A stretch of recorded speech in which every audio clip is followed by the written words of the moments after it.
दिल्ली की बारिश में डटे हुए हैं एसएससी एस्पिरेंट्स और राज्यों से आए हुए टीचर्स। कोई भी ना तो अधिकारी, हमारे चारों ओर पुलिस फोर्स खड़ी कर दी गई है, वो भी हमारे ऊपर एक मानसिक दबाव है। कहीं एग्जाम बीच में रुक जा रहा है, पेपर किसी का माउस काम नहीं कर रहा है। टीचर्स अपनी बात रखने आए थे, दंगा करने नहीं आए थे टीचर्स वहाँ। चर्चित टीचर्स नीतू मैम, राकेश यादव को किया गया पुलिस की तरफ से डिटेन। क्या हुआ? नीतू मैम क्या हुआ? ये लोग उठा के लेके जा रहे हैं, सब लोगों को ये लोगों ने मार के भगाया है। एसएससी आंदोलन का पूरा सच इस वीडियो में।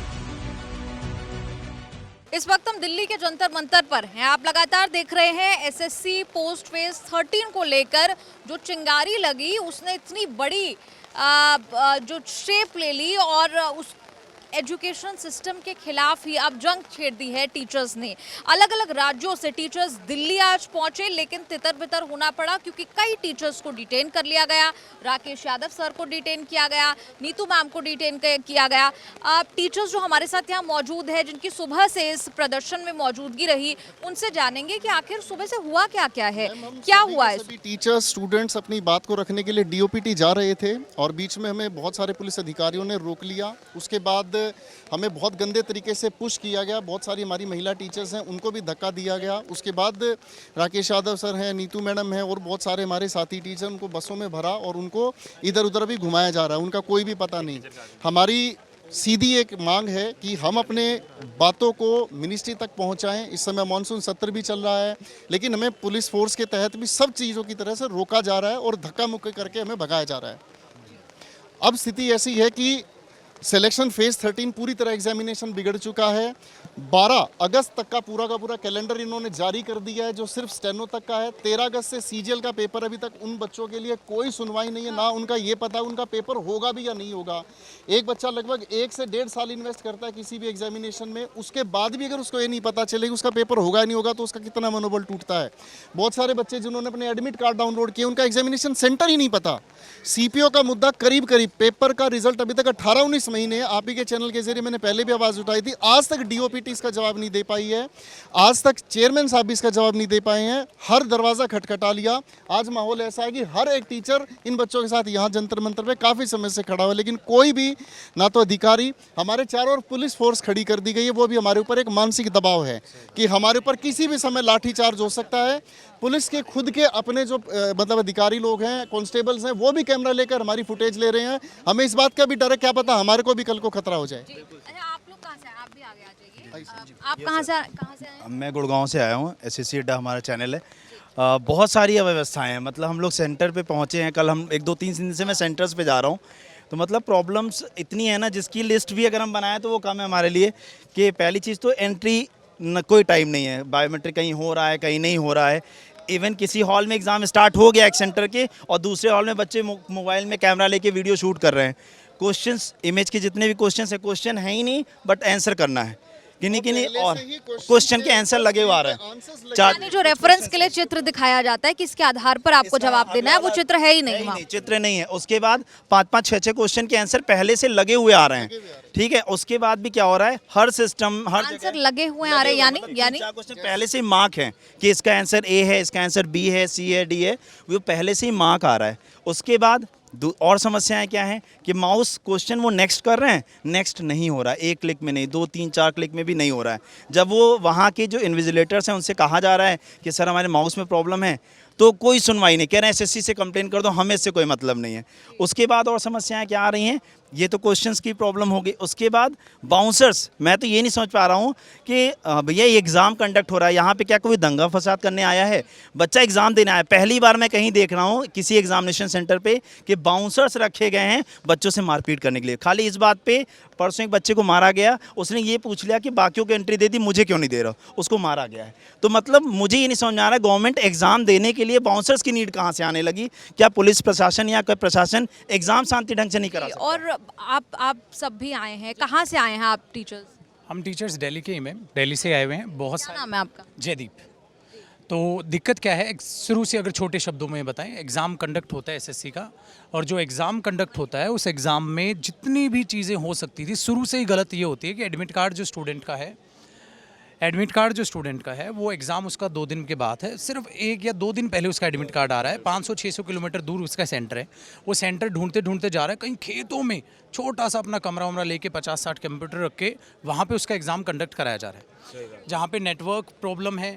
ठीक है, बहुत ज़्यादा नेटवर्क इश्यूज़ वहाँ पर हैं, कहीं एग्ज़ाम बीच में रुक जा रहा है पेपर, किसी का माउस काम नहीं कर रहा है, सिस्टम काम नहीं कर रहा है, ये है। किसी बच्चे का तो एडमिट कार्ड में ये हुआ है एग्ज़ाम सेंटर ही गायब है, वहाँ से वो ब्लैंक है पूरा, उसको ये नहीं पता सेंटर उसका कहाँ है। अभी जैसे बात करें 13 अगस्त से CGL का एग्ज़ाम होना है, उसका भी अता पता नहीं है, स्टेनो का एग्ज़ाम होना है, उसका अता पता नहीं है। ये आप भी दिल्ली से ही हैं? जी मैं दिल्ली से हूँ। सुबह से क्या कुछ हुआ है यहाँ पर, क्योंकि आपके जो मुख्य टीचर्स हैं जिन्होंने ये आह्वान किया था, कहा था कि टीचर्स सारे एकजुट होंगे, वो गायब हैं। उन्हें बसों में बिठाकर अलग अलग जगह ले जाया गया पुलिस की तरफ से डिटेन करके। वो गायब नहीं है, एक्चुअली वो गायब किए गए हैं।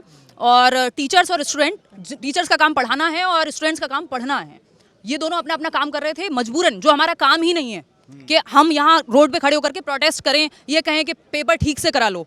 ये हमारा काम नहीं है, ये सरकार का काम है कि एक जो व्यवस्था उन्होंने बनाई है कि वो नोटिफिकेशन निकालते हैं, पेपर लें, सुचारू रूप से चीज़ें हों और बच्चा नौकरी ले अपनी, जो साल भर तैयारी कर रहा है। साल भर जो टीचर पढ़ाता है और बच्चा जो पढ़ता है साल भर, वो पेपर देने जाता है और वहाँ इस तरह का पैनिक क्रिएट होता है कि 2100 किलोमीटर 500 किलोमीटर कोई पेपर देने गया। पहली बात तो एग्जाम सेंटर से इतना दूर है, फिर वहाँ स्थिति ये होती है कहीं पे भैंस बंधी हुई है, कहीं पे बाउंसर्स हैं, कहीं पे कोई लेडी है जो डंडा लेकर के बैठी है बच्चों को पीटने के लिए। तो ये कोई तरीका नहीं है ना। बस इतना ही चाह रहे हैं कि रोजगार के अवसर देने की बात जब सरकार करती है तो बच्चों को एम्पावर करने की या लोगों को एम्पावर करने की, नागरिकों को जब बात करती है सशक्तिकरण की, तो ये ऐसे तो नहीं होगा सशक्तिकरण, ऐसे तो नहीं होगा वो बेटी बचाओ बेटी पढ़ाओ। लड़कियां जिनको दूर सेंटर मिलने पे भेजा तक नहीं जाता कि भाई इतना दूर सेंटर है, पता नहीं क्या होगा। जब इस तरह की न्यूज़ बाहर आएगी कि वहाँ जबरदस्ती बच्चों से साइन कराए जा रहे हैं कि नहीं तुम्हारा माउस चल रहा हो नहीं चल रहा हो, पेन तुम्हें मिला है नहीं मिला है, कुछ हुआ नहीं हुआ, वो पेपर टाइम पे शुरू हुआ है नहीं हुआ, बट तुम ये साइन करके जाओ कि तुम्हारा जो है सारी चीज़ें ठीक हुई हैं, और इस बात पे बच्चों को पीटा भी गया है वहाँ। तो ये अपने आप में इतनी दुखद है कि हम लोगों को तो आना ही पड़ेगा, नहीं तो हम अपना पढ़ा रहे थे। और ये एक कैटेगरी की बात नहीं है, ये सिर्फ SSC की बात नहीं है, सारे टीचर जुटे हैं आज, जो अपने आप में बहुत बड़ी बात है। मैं टीचिंग के लिए पढ़ाती हूँ, शिक्षक भर्ती नहीं आई उत्तर प्रदेश में 7 साल से। क्या नाम है आपका, क्या पढ़ाती हूँ? हिमांशी नाम है मेरा, मैं एजुकेशनल साइकोलॉजी पढ़ाती हूँ। 50 लाख लोग हमारे साथ जुड़े हुए हैं, लेट्स लर्न चैनल है। तो अभी मैं प्रयागराज भी कई बार गई हूँ इसी बात को रखने के लिए, वहाँ भी हजारों बच्चे इकट्ठे हुए हैं। यहाँ भी आप देख रहे हैं कितने लर्नर्स हैं, हम सभी टीचर्स खड़े हुए हैं। तो जो टीचर्स अपनी बात रखने आए थे, दंगा करने नहीं आए थे टीचर्स, वहाँ DOPT मिनिस्टर से बात करने आए थे। वो बात करने का मौका तो उनको दिया नहीं गया, बल्कि उनको उठा करके ले जाया गया है। तो ये कितनी दुखद बात है कि बात भी सुनने की इच्छा नहीं है सरकार की या मिनिस्टर की, कि हम अपनी बात भी नहीं रख सकते। कुछ ऐसा नहीं करने आए थे हम, कोई वहाँ अशांति फैलाने नहीं आए थे, सिर्फ अपनी बात रखने आए थे कि आप, अभिनय सर ने कहा हिमांशी आप अपने शिक्षक इसकी टीचिंग की बात बताइएगा, ये लोग SSC की बात बताएंगे, काजल मैम आएंगी वो रेलवे की बात बताएंगे। सारे टीचर्स अलग अलग कैटेगरी देश भर से जुड़े हैं कि दिल्ली में मिलते हैं। यहाँ लर्नर्स हैं जो कहाँ से आए हुए हैं देश भर में, कोई बिहार से आया, इतनी दूर दूर ट्रैवल करके। इनका पेपर देने का टाइम था एग्जाम के टाइम पे, एग्जाम, हाँ सारे प्रूफ्स हैं। एग्जाम के टाइम पे उनको कुछ देर पहले पता लग रहा है या सेंटर पे जाके बच्चों को पता लग रहा है कि आज पेपर नहीं है तुम्हारा। तो ये कितनी दुखद चीजें हैं। ये ऑलरेडी एग्जाम जिन्होंने भी दिया होगा, एक आध मिनिस्टर ने जो पेपर देकर के आए होंगे, उनको पता होगा कि साल भर तैयारी लगती है और इतना एग्जाम में इतना पैनिक होता है बच्चे का, इतना प्रेशर होता है कि घर वाले भी 4 चीजें बताने से डरते हैं उस टाइम पे कि भाई बच्चे का पेपर 1 हफ्ते बाद, और वो पेपर देने जाता है वहाँ इतना स्ट्रेस है, उसको शांति से पेपर भी नहीं देने दे रहे ये लोग। तो ये कितनी दुखद बात है। अच्छा, आप चिंता आगे होने वाले SSC CGL एग्जाम को लेकर भी चिंता हो? तो अगस्त से CGL का एग्जाम है, अभी तक उसका कोई क्लैरिफिकेशन नहीं आया। एक नोटिस आता है जिसमें स्टेनो का जिक्र होता है, सिर्फ स्टेनो की डेट बताई जाती है। 6 अगस्त से जो एग्जाम है, 13 अगस्त की जो है, उन्होंने बोला ही नहीं कि अगस्त में बाकी का है। कह रहे हैं वेबसाइट चेक करो, बच्चा वेबसाइट चेक करता रहे, उसका क्या लिंक ही निकलेगा। तो 13 से एग्जाम है, अभी तक उसका कोई है। और बच्चों को ये डर है कि इतने जो अभी फेज का पेपर चल रहा था SSC का, उसमें कम बच्चे थे, ये उनका एग्जाम ढंग से ले नहीं पाए एग्जाम सेंटर्स। तो CGL का एक एग्जाम बड़ा एग्जाम है मैम, उसमें लाखों बच्चे की तादाद में बच्चा जाएगा, लाखों बच्चों को 27 से 30 लाख बच्चे इस बार पेपर देगा। 27 से 30 लाख वो कैसे संभाल लेंगे जब इनसे कुछ लाखों बच्चों सम नहीं संभले। सोचो, माउस काम ना कर, इतनी छोटी छोटी चीजें हैं। सेंटर ऐसा लग रहा है 10 दिन में सेंटर तैयार हुए हैं, बस कॉन्ट्रैक्ट इनको मिलते ही 10 दिन में एडुकेटी ने सेंटर तैयार किए हैं। बस जितना भी होगा, कुछ के कंप्यूटर हैं, जहां से भी जो मिले भाई सब सेकंड हैंड, जो भी फंसे बस लपेट दो, देखा जाएगा। ये जो वेंडर वाली शिकायत है जी, मैडम आप ये जानती हैं, अभी हम बात कर रहे थे कि बच्चे में डिस्ट्रैक्शन ना हो, घर वाले टीवी बंद कर देते हैं जब वो तैयारी करता है। यहाँ सेंटर्स पे डीजे बज रहा है, बताओ कौन सा बच्चा है जो डीजे बजते हुए पेपर पे ध्यान लगा लेगा? पहली बात तो आपका सिस्टम काम नहीं कर रहे हैं, एक फ्लोर पे एग्जाम हो रहा है, बताइए क्या स्थिति है। तो ऐसे 2 फ्लोर पे PG चल रहा है और PG रनिंग है। अब PG में तो आप बट ऑफ वैसे बच्चे रह रहे हैं तो शोर होगा, और उसके 3rd फ्लोर पे एग्जाम हो रहा है, 4th फ्लोर पे एग्जाम हो रहा है। इवन कई सेंटर ऐसे हैं कि जिस कमरे में एग्जाम हो रहा है वहाँ तो थोड़ा सा शांति है, बगल में DJ, गाना, भजन, पूजा सब चल रही है। हमें ये समझ नहीं आ रहा है, ये जो वेंडर चेंज किया है अच्छे के लिए होती है चीजें, प्रोग्रेसिव प्रोग्रेशन की तरफ जाते हैं हम, रिफॉर्म्स इसीलिए होते हैं कि प्रोग्रेशन की तरफ जाएंगे, बेहतरी की तरफ जाएंगे, प्रगति की तरफ जाएंगे। यहाँ उल्टा ही रिग्रेशन पे जा रहे हैं कि जो कंपनी पहले ले रही थी उससे भी बदतर स्थिति हो गई है। पहले टीसीएस के पास टेंडर था मैम, उससे करीब 1/3 लागत पे एडिक्विटी ने इसको उठाया है और उसकी वजह से ये कॉस्ट कटिंग जो हुई है ना, उसी की वजह से बच्चों को खामियाजा भुगतना पड़ रहा है। इनके पास कोई एस्टेब्लिश्ड लैब्स नहीं है, इनके पास गांव देहात के किसी खेत में 50 कंप्यूटर रखे, वही लैब इनके लिए है ना। ऑलरेडी इन्होंने बैन कर रखा है। इवन ये जिस कंपनी को इस बार टेंडर दिया गया है, Adequacy की हमने बात एडिक्विटी की बात कर रहे हैं हम, 2022 राजस्थान के पटवारी और टेट एग्जाम में, वो टीचिंग एग्जाम में बैन है। 2019 के रेलवे आरआरबी ने उसे बैन कर रखा है। इवन अगर हम बात करें यूपी के कांस्टेबल के एग्जाम में वो बैन हो रखी है। इवन एक बार एसएससी ने भी इसको कुछ एग्जाम के लिए बैन कर रखा है। बिहार में भी ये एजेंसी जो है टीचिंग एग्जाम और जो स्कूल लेवल पे एग्जाम होते हैं उसमें भी ये बैन है। सोचिए, इतने बैन होने के बाद हम इस कंपनी को टेंडर देने की सोच भी कैसे सकते हैं। इवन इस कंपनी को तो हमें बिड करने से भी मना कर देना चाहिए था कि ये कंपनी बिड भी नहीं कर सकती है। अब क्यों दिया गया कि यही जो सर ने भी बात बताई कि करीब 450 करोड़ के अराउंड टीसीएस ने बिडिंग लगाई थी और इनकी जो बिडिंग है 200-250 करोड़ के आसपास। अब सोचिए, जस्ट हाफ में इन्हें दिखा तो इन्हें टेंडर दे दिया।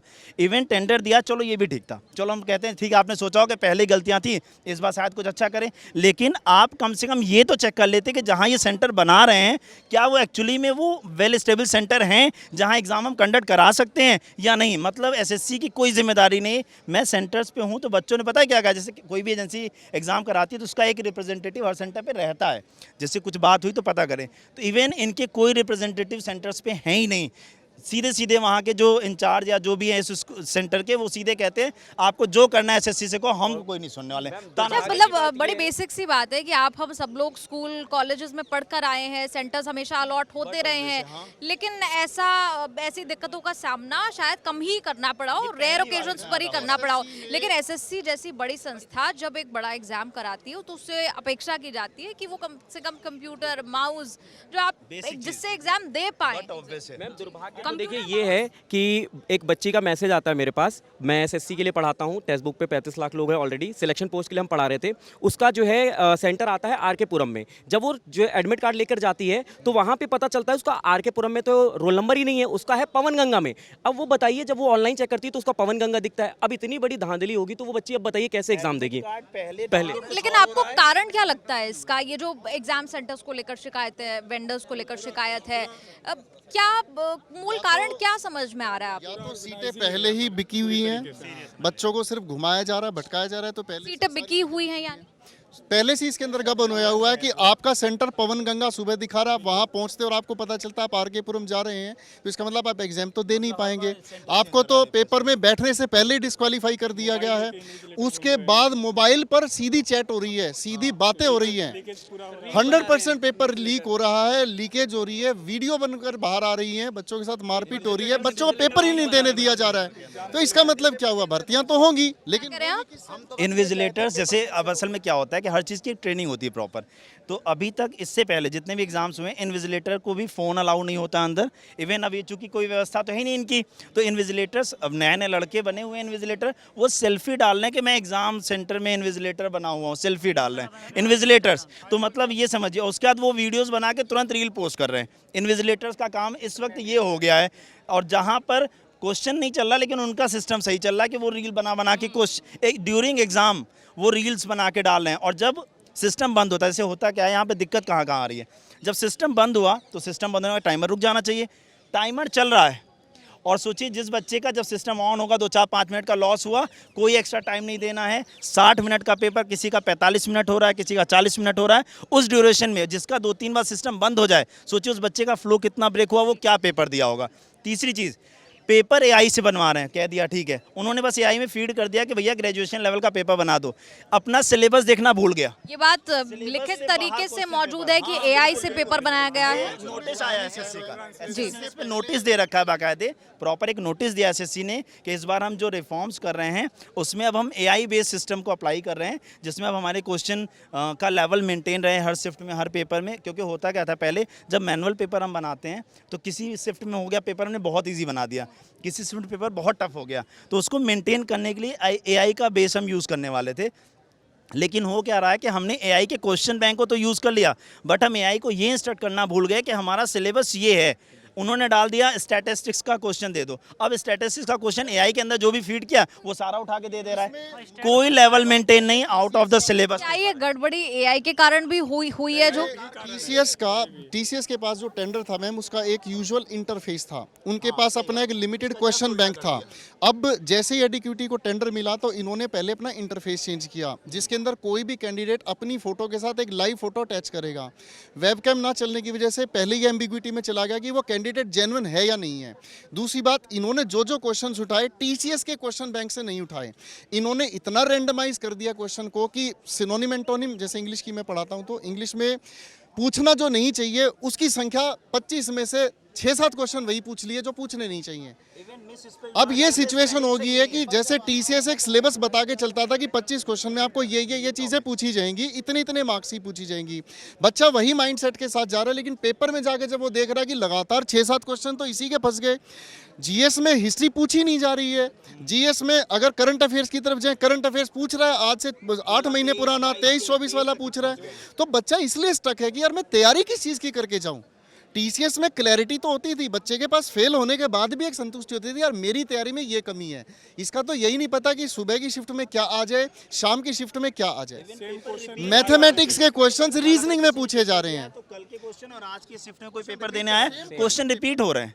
ऐसा कैसे हो सकता है कि जैसे, और ऐसे कितने सेट बनते हैं? जैसे एक दिन में 3 पेपर हो रहे हैं, 3 शिफ्ट में पेपर हो रहा है, एक 10th लेवल का पेपर हो रहा है, एक 12th लेवल का और ग्रेजुएशन लेवल का, ठीक है। तो अगर हम वो डेट के हिसाब से अलग अलग हो जाएगा, बट अगर आप यहाँ पे देखिए 10th का लेवल जब पेपर देने जा रहे हैं बच्चे, तो वो कह रहे हैं सर क्वेश्चन बहुत रिपीटेड है, और इवन क्वेश्चन पेपर में सेम क्वेश्चन रिपीट होके भी मिल रहा है। ये भी एक प्रॉब्लम देखने को मिली है। सेम क्वेश्चन पतला, अगर आज आपका 10वां था तो हो सकता है 40। इवन फिर क्या हो रहा है, एक ही क्वेश्चन के 2 आंसर सेम है, अगर ओनली सेकंड आंसर लगाना तो 2 ऑप्शन। अब बताइए ऑनलाइन में वो कैसे मार्क करेगा बच्चा? एआई कुछ नहीं है, जो डेटा दोगे उसी में से वो छाट के देगा। इन्होंने डेटा नहीं दिया, उससे मांग लिया है, और मांगेगा तो अपने हिसाब से जो भी क्वेश्चन देगा वो दे दिया, बस वहां से कॉपी पेस्ट मार के पेपर बना दिया। होता है ना, नकल के लिए भी अकल चाहिए। तो इन्होंने एआई के पास क्या है समझ ही नहीं पा रहे। एआई में जो आप डेटा दोगे वो उससे प्योरीफाई करेगा, इन्होंने वो दिया ही नहीं है, डेटा ही नहीं दिया है। वहां से सब्जेक्ट के हिसाब से बस कमांड दे दिया है कि ये टॉपिक के मुझे ये क्वेश्चन चाहिए, जो भी पसंद आए वो क्वेश्चन डाल दिया, चाहे उसने गलत क्वेश्चन दिया हो सही क्वेश्चन दिया हो, क्योंकि एआई के पास कोई डेटा नहीं है। हमारा कोई डेटाबेस नहीं है कि इंडिया में एआई के लिए हमने डेटाबेस बना रखा हो अपना कि एग्जाम्स के लिए। और दूसरा, ये लड़ाई कसम से ये नहीं है, इसको ऐसे भी मोड़ा जा रहा है कि ये सब कुछ जो करा है टीसीएस करा है। भाई टीसीएस पेपर थोड़ा ना बना रहा है तुम्हारा, एडुकेटी बना रहा है। और हम टीचर्स ये नहीं लड़ रहे हैं कि हम लोग टीसीएस के साइड, हम ये नहीं कह रहे हैं। हम ये कह रहे हैं भैया जो पेपर ले रहा है वो पेपर अच्छे से ले ले, हमें फर्क नहीं पड़ता, आप किसी भी वेंडर को दो। हम ये नहीं, ये इस मुद्दे को, इस लड़ाई को ऐसे मोड़ना चाह रहे हैं। मुख्य मांग है, मुलाकात हो पाएगी नहीं हो पाएगी ये देखा जाएगा, लेकिन मांग क्या है सर आप बताइए।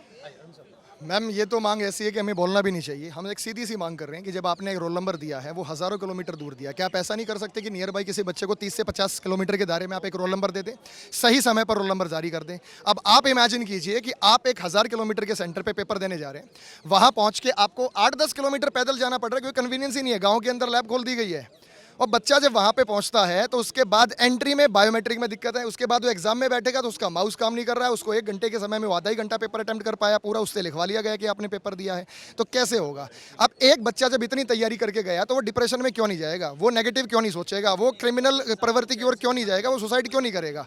फिर डाटा आप जारी कर देते हो कि हमारे भारत देश में इतने बच्चों ने सुसाइड कर लिया, तो इसके पीछे कौन जिम्मेवार है? व्यवस्था जिम्मेवार है। हमें व्यवस्था में परिवर्तन चाहते हैं और हमारी कोई विशेष मांग नहीं है। जैसे बच्चे गए, हम ये भी नहीं कह रहे कि हमें इतनी भर्ती दो, ये जो धरना है भर्ती के लिए नहीं है, उस जो भर्ती आपने निकाल दी उसको सुचारू रूप से कंडक्ट कराने के लिए कि सही तरीके से ये जो कंडक्ट। जी, तो बद इंतजामी को लेकर तमाम शिकायतें मुख्य तौर पर एसएससी से, यहाँ पर स्टाफ सिलेक्शन कमीशन से होती नजर आई। 24 जुलाई से 1 अगस्त के बीच में जिस एग्जाम का आयोजन होना था एसएससी पोस्ट फेज 13 का, उसको लेकर पूरा विवाद शुरू हुआ। और अब विवाद इतना बड़ा कि अलग अलग राज्यों से टीचर्स दिल्ली आए और एग्जाम सिस्टम, शिक्षा के पूरे सिस्टम से ही, बुनियादी ढांचे पर ही सवाल उठाने शुरू कर दिए।